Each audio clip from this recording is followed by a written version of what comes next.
ተዋህዶ መሸሸጊያዬ ኦርቶዶክስ መጠለያዬ ሰላምሽ ከፍ ይበልልኝ እናቴ ሁሌም ኖሪልኝ ሰላምሽ ከፍ ይበልልኝ እናቴ ሁሌም እውነት እናገራለሁ። ለማን ብዬ ነው የምዋሸው? እናገራለሁ። ይመች ውይ ወንድሜ ዛሬም ሸራርፈው ቆራርሰው ላኩ። እስኪ አንተ ዝም በል እንጫወታለን። ማንን ደስ ይበለው ብዬ ከውሸት ገለባ ቃርማለሁ። ጭቃ ውስጥ የተደበቀችው እውነት እስክትወጣ ድረስ ሞትም ቢሆን እቀበላለሁ። ወይ ጉድ ያንተ እውነት። እሺ ቆይ ዛሬ ማን ነው የፈነከተ? ሽምግልና ቦታ ነው። ለአባቷ እውነቱን እስኪመራቸው ድረስ ነገርኳቸው። አንተ ልጅ እውነት የሆነ ነገር ሁሉ እኮ አይነገርም። እሱ ጋር ሳትኩኝ ዝም ማለት ነበረብኝ ለካስ። እሺ አሁን እንዴት አመለጥካቸው? ለመሆኑ ማንም የተከተለ የለም? ይሄው ሊሸልሙ እየመጡ ነው። እኔ ይሄው አላየሁትም እላለሁ። ሂድ ተደበቅ። ውሸት አይሆንም። እና ሞት ነው ፍላጎት? ሌላ ወንድም ያለኝ መሰለህ እንዴ? ትንሽ አስብ እስኪ። ሂድ አሁን። ለቃል ትእዛዝ ከአካባቢ ዞር እላለሁ። አደራ እንዳትዋሽ። ለኔም ጓደኛዬ ነው ብዬ ሽምግልና ብልከው አዋረደኝ። ባህሪውን ታውቅ አይደል እንዴ? እሱ መዋሸት አይችልም። ጉድ ሰራኝ እኮ ነው የምልህ። ምን አድርጎ? ስለ ልጁ ንገሪ ሲባል ጭራሽ የሚያገባ ስላረገዘችበት ነው ብሎ አወራ። ከእውነት ስትሸሽ ፊት ለፊቱ አግኝቶ ነው። እሱ እኮ ለማንም አይመለስም። ለማንም አይመለስም። እኔ እኮ ሚኪ ነኝ። እገላችኋለሁ። አለቃችሁ። እውነትን ተናግሩ። የእውነት ዋጋዋ ስንት ነው? እንዴት እውነት ተናጋሪ ተዋርዶ ውሸት የሚናገር እንዴት ይቀበላል? ራሱን እንደ ጉልበተኛ ያለ እንዴ? አንተ ደግሞ ተደበቅ ስለዚህ መተህ ትቀመጣለህ እንዴ? እኔም እኮ መዋሸት ትፈልግ ነበር። ሄኖኬ ደጋግሜ ነግሬሃለሁ። ማንም በትርፍ ሰዓቱ ያንተን እውነት የመስማት ፍላጎት የለውም። የመጨረሻ ቃሏ ምን እንደሆነ ታውቃለህ? ነግሬሃለሁ እንዳትዋሺ። ታክሲ ውስጥ ነኝ። የዋሻዬን ቀን ነው የምገለኝ። እየመጣው ነው። በቃ ጨርሻለሁ። መኪና በላ። ነገርኩ። እሱ አጋጣሚ ነው። ይኸውልህ ውሸት በነገሰበት ዓለም እውነት ምንም ነው። አንተም ወደ ውሸታሞቹ ብትቀላቀል ጥሩ ይመስለኛል። ዋሽቶ የመኖር ፍላጎት የለኝም። የራስ ጉዳይ። ያንተ ጦስ ለኔ እንዳይተርፍ ይኸው አጠገቤ እንዳደርስ። አዳምጠኛ ሚኮ።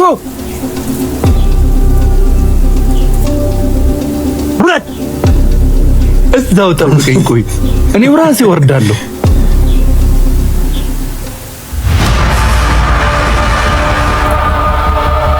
ጉድ መጽሁ ወጋ። በስመ አብ ወወልድ ወመንፈስ ቅዱስ አሐዱ አምላክ አሜን። ሰላም ተወዳጆች እንደምን አላችሁ? እኔ የፍጥረት ሁሉ ባለቤት እግዚአብሔር ይመስገን በጣም ደህና ነኝ። ተወዳጆች እንዴት ናችሁ? እንግዲህ በአገራችን ላይ ያለው የተለያዩ ውዝንቅጥ የሆኑ ነገሮች እንደቀጠሉ ናቸው። እኛም እንግዲህ ዕለት ተዕለት ነገሮችን እያየንና እያመሳከርኩኝ እያቀረብኩላችሁ እገኛለሁ። በቤንሻንጉል ጉሙዝ ያለው ውጥረት አሁንም እንደቀጠለ ነው። ቢቢሲም የአማርኛ እንደዘገበው ትላንትናም ሌላ ችግር እንደተፈጠረ በግልጽ ተነግሯል። አሁንም መረጋጋት ቤንሻንጉል ላይ አልታየም። ይህ በእንዲህ እንዳለ እንግዲህ ሰሞኑን በጉራጌ ክልል ላይ እንደዘገብንላችሁ በግልጽ ወጣቶች እየተረሸኑ ነው። እንግዲህ በመግቢያ ላይ እንዳሳየዋችሁ የመረራቸው ወጣቶች ለእውነት ኖረን ለእውነት ጨርስ ብለው እንዲህ አይነት ነገሮችን እየሰሩ አሉ። ዛሬ ልክ በዛው ንጽጽር ደግሞ ካየን መገናኛ ብዙሃን ደግሞ የኢትዮጵያ የተለያየ ማስፈራሪያና ነገሮችን እያደረገ ይገኛል። ምናልባት ሙሉ መረጃውን በቀጣይ እንመጣበታለን። ምክንያቱም በዓለም አቀፍ ደረጃ ያሉ ሚዲያዎችን እንቆጣጠራለን። ተቆጣጥረን ምናልባት ማየት ትችላላችሁ፣ ገብታችሁ መቆጣጠር እንችላለን። በዓለም አቀፍ ያሉ ሚዲያዎችን ከተለያዩ ድርጅቶች ጋር በመሆን እንደምታዩት ወይዘሮ ሃይማኖት ዘለቀ ከተለያዩ ከጦር ከምናምን ጋር በመቀናጀት ነገሮችን በቃ ሐሰተኛ ሰነድ የሚለቁትን አንለቅም፣ ከኤምባሲዎች ጋር ከኢንፎርሜሽን ደህንነት ቢሮ ወይንም ኢንሳ ጋር እንደገና ከውጭ ጉዳይ ጋር ከኢሚግሬሽን ጋር ከተለያዩ ድርጅቶች ጋር በዛሬ አግሪመንት እንግዲህ ተፈራርማለች እና ማስፈራራቱ ቀጥሏል ማለት ነው። እኛ እኮ አገር ውስጥ ያሉትን ወንድም እህቶቻችንን በግፍ አትግደሉ፣ እውነትን ነው እኮ እያወራን ያለ ነው። እና ለማንኛውም ትውልዶች በደንብ ስሙት። ዜና እንግዲህ ከቲግቫ ላይ ነው የዘገብኩላችሁ። አንዳንድ ጊዜ ኢትዮጵያ ውስጥ ከመኖሩ ይልቅ አማራ ክልል ውስጥ ከመኖሩ ይልቅ እዚህ ከመኖሩ ይልቅ ውጭ ሀገር ለኛ ቀሎ ይታያል። አሁን ዛትስ ዋይ የምንሰደደው ለዚህ ነው። ምክንያቱም በየትኛውም ዓለም አንዳንድ ጊዜ የማናስተናግዳቸው ክስተቶች እዚህ ኢትዮጵያ ውስጥ ይስተናገዳሉ። ሌላ ቦታ ስንሄድ ደግሞ እፎይ ብለን እንኖራለን። ስለዚህ እዚህ ጋር መታረም ያለበት ስህተት አለ ማለት ነው። እሱን ማረም ተገቢ ይሆናል። ምክንያቱም ማናችንም ቢሆን የሌላውን ነጻነት ለመጋፋት በሞከርን ቁጥር የዚያኑ ያክል የኛን ነጻነት ነው የምንጋፋው። አንዳንድ ጊዜ ተስፋ የቆረጠ ማህበረሰብ ስንፈጥር ተስፋ ያላቸውን ድርጅቶችና ህልሞች ሁሉ ነው አብሮ የሚያመክነው። ስለዚህ ተስፋ የቆረጡ ወጣቶችን፣ የተማሩ ወንድሞቻችን በምንም ይሁን በምን በታሪክ አጋጣሚ የተገናኙቻቸው ወገኖቻችን በሙሉ አቅፎ የሚይዝ የሚያስተባብር ሁኔታ መፍጠር በእጅጉ ጠቃሚ ነው። እስኪ አሁን አንድ ነገር ከመጀመሪያ በፊት ስለ አዲስ አበባ ጠንከር ያለ መረጃ እሰጣቸዋለሁ። ቀጥዬ ያው በምክክር ኮሚሽኑ ላይ የተፈጠረው ነገር ካለመግባባት የተደረሰባቸው ነገሮች አሉ። ይህንንም ከቢቢሲ ዋቢ አድርጌ ቢቢሲ በአማርኛ ግን ከዚህ በፊት ራሱ የተደረጉ አንዳንድ ነገሮችን በዚህ ጉዳይ ላይ ስለ ሰው ክቡርነትና ስለ እኩልነት ያነሱ ሰዎች የደረሱ የሚለውን ነገር ኡመዱ በንገንና ሌሎች መሰል ሰዎችንም አነሳለሁ እነ ሰለሞንን ጨምሬ።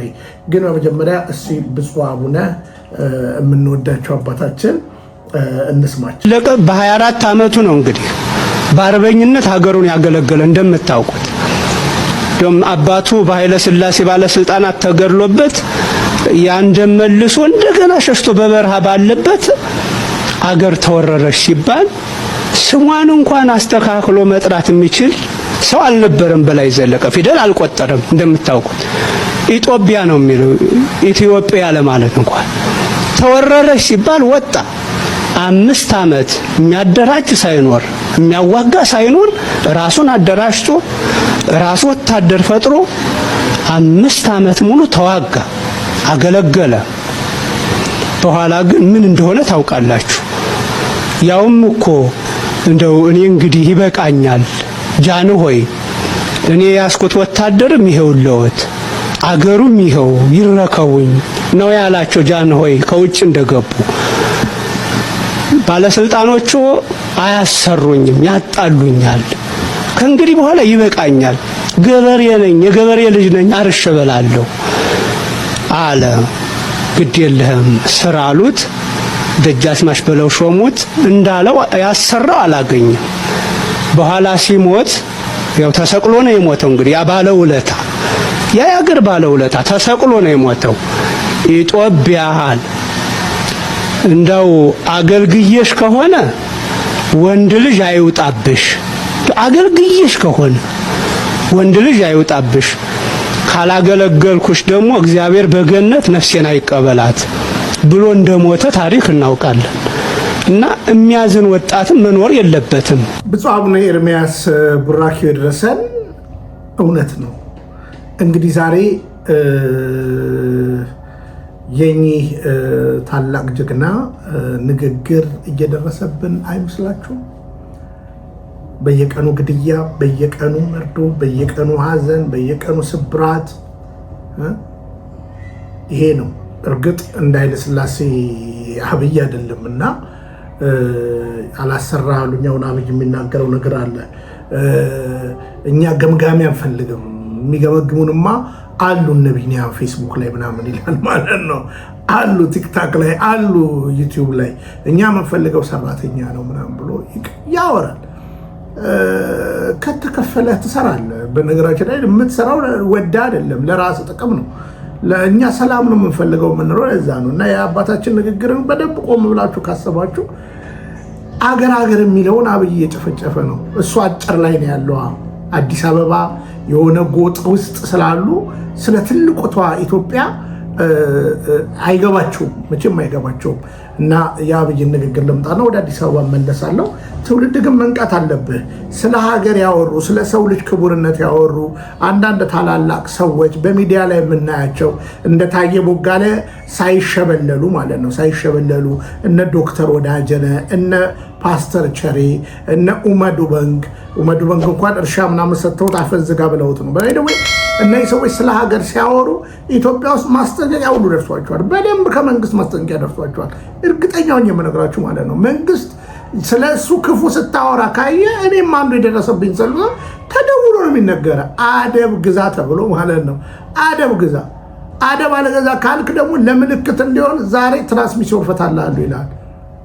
ፈቶ ቁልቁል ሊደፋውል ይችላል። ዛሬ በሶስት ነቅየላ በአንድ ደረስክ አይደለ? ዜሮ አድርጌ ደግሞ ፈጠፍጣለሁ ነው የሚለው እና እነው በዶ በግም በኋላ አሰማቸዋለሁ። ስለ ሰው ክቡርነት በተናገሩ ቁጥር ጓ ተብለውባቸው ድርሻቸውን ተካፍለው ይሄዱ አሉ። ሌሎቹ እንግዲህ እንዳይናገሩ የተደረገ ነገር አለ። ኡመድ ባንክ እርሻው ላይ እንደነበር እናውቃለን፣ ግን የደረሰበትን ነገር ሲዋላ እንመጣለን። ለማንኛውም አብይ እንዲህ ያለ ነው። እኛ የገምጋሚ ችግር የለብንም፣ የሰራተኛ ችግር ነው ያለብን። የሚገመግም ሞልቷል እዛ በፌስቡክ እና በምናምን። አሁን ምን ፈልገው የሚሰራ አፈር የሚነካ ጭቃ የሚነካ የማይሰርቅ ሰዓት የማያስር ጊዜ ኤክስትራ ታይም ኤፈርት የሚያደርግ ሰው ምን ፈልገው። ስለ ክልል በጣም የምትጨነቁ በጣም ስትገመግሙ መከራ የምታዩ ስራችሁን ስሩ። የተሰጠህን ስራ ሳትሰራ የሰው ስራ ለመገምገም አትሰቃይ። ክልል የራሱ ባለቤት አለው። እዚህ የተመደብክበት ቦታ ላይ ያንተን ስራ አብቅተህ ከሰራህ የትውልድን በርደን ተሸክመሃል ማለት ነው። ያንተ አይሰራም ትገመግማለህ። ሰው ክልል ሆናችሁ እዚህ ፌደራል ላይ የምትሰቃዩ ሰዎች ስራችሁን ስሩ እዛው። ሁሉም ስራውን ሲሰራ የሥራ ድምር ትልቅ ነገር ያመጣል። ገምጋሚዎች ይሄ ቦታ የእናንተ ቦታ አይደለም። ብዙ ጊዜ ታለፋችኋል። ቢኬርፉል ስራችሁን ስሩ። ባለቤት አለ ሁሉም። ከቻልክ አግዝ። ያ ነው ድልድይ የሚሰራው እንጂ ድልድይ የሚያሰፋ ተግባር ውስጥ ባንሳተፍ ጥሩ ነው። እሺ እንግዲህ አብይ ቁጣ ለብሶ ልብሱ ራሱ እስከሚጨማደድ ሀሳብም እንደዚሁ እየተናገረ ነው። ግምገማ እኮ ጥሩ ነው። ለኢህአዴግ ከዚህ በፊት እነ መራራ ጉዲና ግምገማ ስትላችሁ ገማችሁ ብሎ የተናገሩት ቃል እንደው ለዚህ ሚዲያ ባይመጥንም አይረሳኝም። ግን መገምገም እኮ ወሳኝነት እኮ አለው እና እኔ ቆም ብላችሁ ማሰብ አለባችሁ። በአደባባይ የሚናገሯችሁ ሰዎች አሳዳችሁ ጨርሳችኋል። አስራችሁ አሳዳችሁ ገላችሁ ጨርሳችኋል። ግን ያው አይቆምም። እውነት ፈላጊ ቅድም መጀመሪያ መግቢያ ላይ እንዳሳየዋችሁ ወጣት ይመጣል፣ የማይቀር ነው። እንደው እንዲህ በድራማ መልክ እንኳን ቢሆን እናመጣላችኋለን። ስለዚህ እውነታው ይሄ ነው። ኡመዱ በእንግዲህ ትንሽ ላስታውሳችሁና ከዛ ከቢቢሲ እና ከሰለሞን ጋር የአዲስ አበባ ጉዳይ ብታምኑም ባታምኑም እናልኳችሁ ያለቀ ነገር ነው። ይኸውልህ ነው የምነግራችሁ።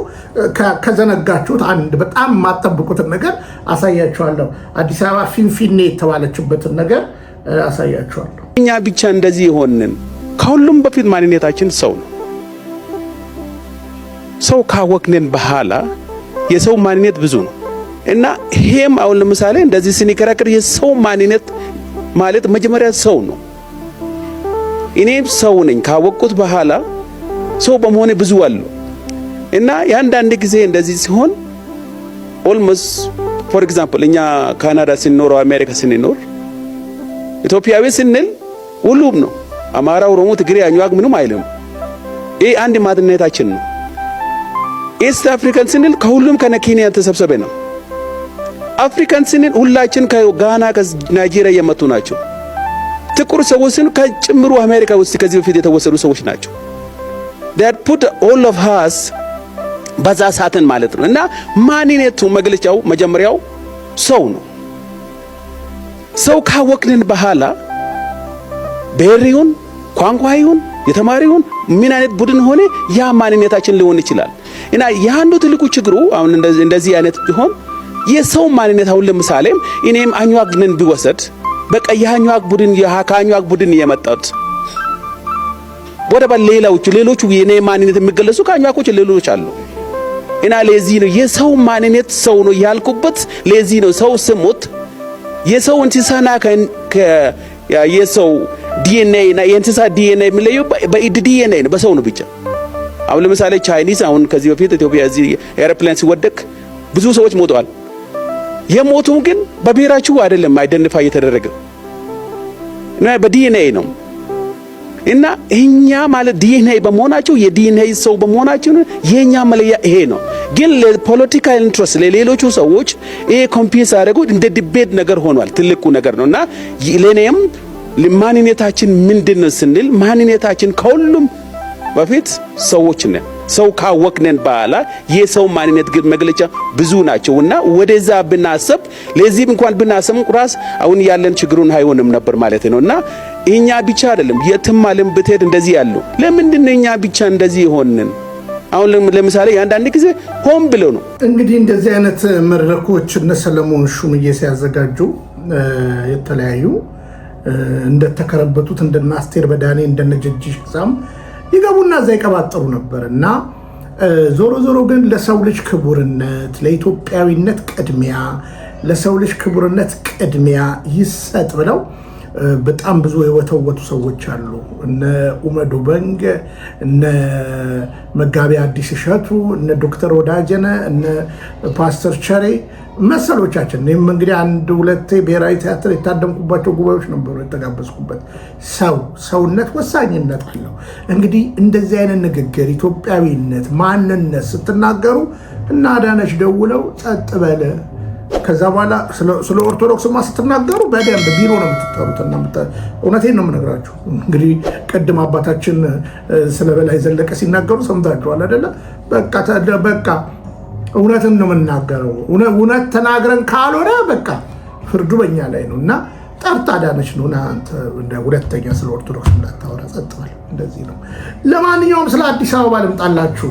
ብዙዎቻችሁ ስለ አዲስ አበባ ብዙ ነገር ስለምትሉ እስቲ ስለ አዲስ አበባ ከቢቢሲ እንስማና ከዛ ሰለሞን እናሰምቼ ከዛ በኋላ እኔ በመረጃ አሳያችኋለሁ። ፊንፊኔ እንደተባለ በሀገራዊ ምክክሩ ላይ የአዲስ አበባ ጉዳይ ለምን መቋጫ ሳያገኝ ቀረ? የአዲስ አበባና የድሬዳዋ ከተሞች ጉዳይ የምክክሩ አንድ አጀንዳ ሆኖ መቅረባቸው ይታወቃል። በተለይ የአዲስ አበባ ጉዳይ በተመካካሪዎች ዘንድ ከስምምነት ላይ ለመድረስ ያልቻለ ነጥብ ሆኗል። አዲስ አበባ ራሷን የቻለች ክልል በኦሮሚያ ስርና በፌዴራል መንግስቱ ስር ትሁን የሚሉ ሀሳቦች ቀርበዋል። ለአንድ ወር በዘለቀውና በየደረጃው በተካሄደው ምክክር አጀንዳው ከመደምደሚያ ላይ ሳይደርስ በንጥልጥል ቆይቷል። ተሳታፊዎች ለቢቢሲ እንደተናገሩት በመጀመሪያ ዙር ምክክር በፌዴራል ወይም በኦሮሚያ ስር ለመሆን አማራጭ ሀሳቦች ጎልቶ ነበር። በዚህም ከተማዋ ራሷን የቻለች ለፌዴራሉ መንግስት የምትጠራ በህዝብ ተወካዮች ምክር ቤት ውክልና ያላት የራሷን ፖሊስና ፍርድ ቤት ያላት በነዋሪዎቿ የተመረጠ አስተዳደር የሚኖራት ዋና ከተማ ትሁን የሚለው ስምምነት ላይ ተደርሶ እንደነበር ተሳታፊዎች ለቢቢሲ ገልጸዋል። ነገር ግን በፌዴራል መንግስቱ ስር ትሁን የሚሉ ተሳታፊዎች ቁጥር ሚዛን ከደፋ በኋላ ሌላ አጨቃጫቂ ሀሳብ መቅረቡን ይናገራሉ። ይህም ከቀረቡት ሀሳቦች ውጪ አዲስ አበባ የኦሮሚያ ክልል ርዕሰ ከተማ መሆኗን እውቅና የሚሰጥ አዲስ ሀሳብ ቃለ ጉባኤ ላይ መካተቱ ነው። ከዚሁ ጋር በተያያዘ ተጨማሪ ማብራሪያ በባለሙያዎች መቅረቡን የተናገሩት ተሳታፊዎች ይህም ያላስማማ በመሆኑ ኮሚሽኑ ማብራሪያው እንዲቆም አድርጓል ብሏል። ይህ የአዲስ አበባ ጉዳይ በምክክሩ ከቀረቡ አጀንዳዎች መካከል ለአንድ ሳምንት ያህል ያጨቃጨቀው ብቸኛው አጀንዳ ሆኗል። እሺ እንግዲህ የታችን የተናገረችው ነገር አለ። የአዲስ አበባ ጉዳይ ብዙዎቻችሁ አልነቃችሁም እንጂ እስቲ ላሳያችሁ። ከሰለሞን ሹምዬ በፊት እንግዲህ አዲስ አበባ ያላት ክፍለ ከተማ ይታወቃል። ለምሳሌ ይሄ ለሚኩራ ክፍለ ከተማ አዲስ አበባ ካለ በኋላ እዚህ ጋር ይሄው ማየት ትችላላችሁ። በኦሮምኛ ፊንፊኔ፣ ይሄው ፊንፊኔ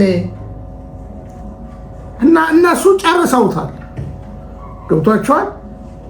ፊንፊኔ ይሄው ፊንፊኔ ይሄው ፊንፊኔ ይቻላል ወይ? በመሰረቱ በኦሮምኛ አዲስ አበባ ማለት ፊንፊኔ ማለት ነው? ኮሜንት አድርጉልኝ። አዲስ አበባ ማለት ሌላ ትርጉም ነው። ሌላ ትርጉም ነው የቃሉ ትርጉም። በነገራችን ላይ የሀገር ስም የሰው ስም መሰል ነገሮች ወደ ሌላም አይለወጡም። አዲስ አበባ ነች። ግን ይኸው ፊንፊኔ ብለዋል። ፊንፊኔው ሌሎቹ ላይ የለም፣ ለሚኩራ ላይ አለ። አንዳንድ የከንቲባዋ ትዊተር ላይ አለ። እሷም በግልጽ ተናግራለች። ያኛው እኮ ፌክ ነው ጥቅም የሚባለው። አዲስ አበባ የኦሮሚያ አካል ነች፣ ወደድክም ጠላህም ብላለች በደንብ። ስለዚህ አሁን ለምሳሌ በፌዴራሉ ትጠራ ምናምን ቢሉ ጥሩ፣ ውስጥ ለውስጥ ግን ምን እየተሰራ ነው? ካገው ነገር ነገርኩ እኮ ያለቀ ነገር ነው። እነ ሽመልስ ስበዋል በደንብ በፍጹም ብለዋል። ባለፈው አሳይቻለሁ። ሰለሞንስ የሚለውን እንስማ። ሆነ ያለው እኮ አዲስ አበባን ወደ ኦሮሚያ የማስገባት ኦሮሚያ ለማድረግ የማለማመድ ስራ ነው እየተሰራ ያለው። ለኔ የሚገባኝ ይሄ ነው። ሸገር ከተማ መሰረትን ተባልክ፣ ኦኬ ችግር የለውም። ዋና ከተማው አዲስ አበባ ውስጥ ነው የተባልከው። ኢማጂን በግዝፈቱ ከአዲስ አበባ ይበልጥ። ለሰን ዋና ከተማ መሆን እኮ ፕሮክሲሚቲ ነው። ለምታገለግለው ማህበረሰብ መሃሉ ሆነህ ነው እንጂ የምታገለግለው ከጎረቤት ክልል አታገለግለውም። ለምንድን ነው የአማራ ክልል ዋና ከተማ ታዲያ አዲስ አበባ ማይሆነው? ለምን የቤንሻንጉል ዋና ከተማ ባህር ዳር ላይ ለምን አይሆንም? ለምንድን ነው የአፋር ክልል ዋና ከተማ አዳማ ላይ የማይሆነው? ለኮንቪኒየንስ ከሆነ ገብቷል። ቀስ እያሉ ትንሽ እጃቸውን ሰደድ አድርገው ያረጓታል። ዝም ስትል በደንብ ጨመድዷታል። ዝም ስትል ጎትተው ያስገው። ይሄ ነው እየሆነ ያለው። የኦሮሚያ ክልል ፖሊስ ጀምረህ ማናቸውም ተቋማት የት ነው ያሉት? አዲስ አበባ ውስጥ እኮ ነው። ለምን? ለኮንቪኒየንስ ምናምን። የአዳማን ህዝብ አዳማ ሆነ ብታገለግለው ነው የሚሻለው? አዲስ አበባ ሆነ ብታገለግለው ነው የሚሻለው? የቀረው ምንድነው? የኦሮሚያ ክልል መስተዳድር የአዲስ አበባ ዞን መባል ነው የቀረ፣ ወይም በኦሮሚያ ክልል መስተዳድር የፊን እሺ እንግዲህ ክልል የሆነ ነገር ነው። ኦሮሚያ ዋና መቀመጫውን አዲስ አበባ ካደረገ ቆይቷል። አሁን አንዳንዶችም ብላችሁ አዳማ ምናምን ትላላችሁ እንጂ በአደባባይ ሽመልስ የቀድሞ የኦሮሚያ ባይደዌ ያ ቢሮ ቀድሞ የኦሮሚያ ግብርና ቢሮ ፕላንና ኢኮኖሚ ነበረ ምናምን አውቀዋለሁ። በለማም ጊዜ በተደጋጋሚ ገብቼበት አውቃለሁ። ከዛ በፊት ነው ቤተሰብ የሆነ ፕላንና ኢኮኖሚ ሚኒስቴር ላይ በነበረ ጊዜ የሚሰራ ሰው እገባ ነበር እዛ አካባቢ ማለት ነው። ዞሮ ግን የአካባቢው እንዳትረሱት የኦሮሚያ ዋና ቢሮ ተብሎ ሊሰራ ዋና ተብሎ ትልልቅ ፕላን ተደርጓል። ባይደዌ በጣም ከባባድ እና ለምሳሌ ስቴዲየም ፊት ለፊት አይታችሁ ከሆነ ሙዚየም ተገንብቷል። መሰል ነገሮች ተደርጓል ማለት አሁን ስሙ ነው የቀረው ብያችኋለሁ። ስሙ ደግሞ ከዳር ተጀምሯል። ቅድም ሰለሞንም እንዳለው ሸገር ተብሎ ሸገር ዋና ከተማ ምናምን ሰራዊቱም እንዲገባ ተብሏል። በነገራችን ላይ ፍርድ ቤትም እንደዚሁ ነው በነገራችን ላይ ማለት ነው። ሰራዊቱ አድማ በታይ ጭምር አዲስ አበባ ገብቶ የኦሮሚያ ፖሊስ ሙሉ ኦቶራይዝድ ሆኗል በአዲስ አበባ ላይ ማለት ነው። ሙሉ ኦቶራይዝድ ሆኗል ባይደው ማለት ለምን የአማራ ሰራዊት ለምን ኦቶራይዝድ ሆኗል? የትግራይ ለምን ኦቶራይዝድ አልሆነም ማለት ነው? እውቅና ለምን አልተሰጠው? ስለዚህ አይታችሁ ከሆነ ያው ለሚኩራ ላይ አሁን እንዳሳየዋችሁ ይሄው ጫወታው ደርቷል ማለት ነው። ስለዚህ ይሄንን ነገር እንግዲህ ምንድነው ኦሮሞም አሁን ፊቱን አዙሮብናል ስላሉ ይልቁኑ ገፍተው አፈንድተውትም ቢሆን ይሄን ነገር እንትን ያደርጉታል። ከዛ በኋላ እንግዲህ ቀጣይ ነገሩ ምን ይሆናል ማለት ነው? ቀጣይ ነገሩ ምን ይሆናል? አዲስ አበባ ላይ ከኦሮሞ ውጭ መኖር አትችልም የሚባል ነገር ይመጣ ይሆን? እውነት ብላችሁ ማለፍ አለባችሁ ወይስ በአዲስ አበባ ላይ የሚኖር የትግራይ፣ የአማራ፣ የሲዳማ፣ የወላይታ ሰው ልዩ ልክ እንደ አምባሳደሮች ልዩ ወረቀት ያስፈልገን ይሆን? ታላቂቷ ኦሮሚያ ለመመስረት የመጨረሻ ጫፏና ዋና ነገር የአዲስ አበባ ጉዳይ ነው። አዲስ አበባን የኦሮሚያ አካል ካደረጉ ሁሉ ነገር ያበቃል። መፈንጨቱ ያኔ ይቆማል ማለት ነው። ዛሬ ካልታገልክ ትውልድ ንቃ መልእክቴ ነው። እኔ በሀሳብ ልልና ነው የማምነው። በነገራችን ላይ ብልጽግና ኢህአዴግ አባቱ ሳያውቅ አውቆም ያደረገው ነገር ነው እንጂ እኛ ጂኦግራፊካል አቀማመጣችን እንግዲህ በክፍለ ሀገር ነበር የምንታወቀው። ሰሜን፣ ደቡብ፣ ምስራቅ፣ ምዕራብ ተብለን ነበር የምንታወቀው። ከዛ ክፍለ ሀገር ነበር የሚባለው ማለት ነው። እና እንግዲህ በየዋህነት የብሔር ብሔረሰብን መብት አከብራለሁ ተብሎ እንግዲህ አንዱ ተጎድቻለሁ አንዱ ጎድቻለሁ የሚል የቂም በቀል ነገር ተይዞ እዚህ ጋር ተደርሷል። ቀጣይ ነገሩ ነገርኳችሁ። አዲስ አበባ የኦሮሚያ ሆና ከተካለለች አዲስ አበባ ላይ የመኖር ዕጣ ፈንታ ያበቃላል ማለት ነው። እንደ አርሲ ትሆናለህ ማለት ነው። እንደ ሌሎች ቦታም ለምሳሌ አሁን ወደ ሐረር ስትሄዱ የአማራ ክልል የሆነች አንድ ቦታ ነበረች ምንም ብትባል አብራ ጎዳና ብትባል አሁን ኦሮሚያ ሆናለች። ያበቃ ነገር ነው። መዋጡ ግልጽ ነው። ድሬዳዋም አይቀርላትም። እንግዲህ ድሬዳዋ ላይ ምንድነው ጠንከር ያለው ነገር የሶማሌ ደግሞ እዛው ጋር አለ እና ውጥረቱ ይገናል ብለን እናስባለን። ግን ነገርኳችሁ ታላቂቷን ኦሮሚያ ለመመስረት ብዙ ነገር እየሰሩ ነው እና አብይ ትውልድ ነቃ መልእክቴ ነው። እኔ በሀሳብ ልልና ነው ማምነው የመሰለኝም ብቻ አይደለም የምናገረው። ልክ እንደዚህ ማስረጃ እያሳየው ነው። ያለ መረጃ ምንም ነገር አላወራም። ለምሳሌ ፊንፊኔ የሚለው ምን አስፈለገ? በኦሮምኛ አዲስ አበባ ለምን አልተባለም? የሰውና የሀገር ስም አይቀየርም። ስም ያለው ማለት ነው። ስም ያለው ስለዚህ ለምሳሌ እኔ ኢትዮጵያዊ ነኝ ከተባልኩኝ ኢትዮጵያዊ ነኝ። በሌላው ሀገር የሀገር ስም ኢትዮጵያ ነው እና መተርጎም አይቻልም። ድሮ እኮ ነቃን እኮ ናዝሬት አዳማ ስትባል ምናምን መከርናችሁ ብዙ። ለማንኛውም ትውልድ ነቃ። የአዲስ አበባ ነገር ምን ያመጣል? ቀጣይ ነገሮች እንነጋገራለን። ጉባኤው ተቋርጧል። ባለሙሉ ማንዴት እኔ ነኝ ብሏል። ፕሬዚዳንታዊ መንግስቱ ካስቀመጠ በኋላ የሚሄደው ነገር አለ። እንግዲህ በአዲስ አበባ ብዙ ነገሮች አሉ፣ ብዙ የተሰሩ ነገሮች አሉ፣ ብዙ ሸፍጦች አሉ። ይጠቅማሉ ብትሉኝ አይጠቅሙም። ብዙ ማቃቸው ነገሮች ስላሉ ስለዚህ እንዲህ የተባለ ነው። ገፍቶ አሁን ከክፍለ ከተሞች ለሚኩራን ክፍለ ከተማ ፊንፊኔ ብለውታል። ከዛ በኋላ ቀጥሎ ቦሌ አራብሳ ምንድነው የካ እንደዚህ እያለ ያበቃል ተብሎ ነበር። ግን አሁን በአራት ሺዎቹ የፈዘዙና የደነዘዙ ምንም የማያውቁ ሰዎች መጥተው ፈረሙ የሚባሉ ዝም ብለው እየፈረሙ ውጥረት ላይ አለ። ለማንኛውም ግን ከላይ ያሉት አቋማቸው ግልጽ ነው። ትላንትም ማሳይቻችኋለሁ፣ ከትላንት በስቲያም ተናግሬያችኋለሁ። ለማንኛውም ለውጥ አጋሩልኝ መልእክቴ ነው። እንግዲህ አሁንም በቤንሻንጉል ጉሙዝ በሌላም ቦታ እንግዲህ ነገሮች ወጠር ብለዋል። በአማራ ክልል ያለው ጦርነት በግልጽ እየሰማችሁት ነው። የትግራይ ጉዳይም አስጊና አሳሳቢ ነገር ላይ ነው። እግዚአብሔር እንግዲህ ሀገራችንን በቃ ይበላት መልእክቴ ነው። ብንያም ሽታዬ ነኝ። ፍቅረ ኢየሱስ ሰላም። ተዋህዶ መሸሸጊያዬ ኦርቶዶክስ መጠለያዬ ሰላምሽ ከፍ ይበልልኝ እናቴ ሁሌም ኖሪልኝ ሰላምሽ ከፍ ይበልልኝ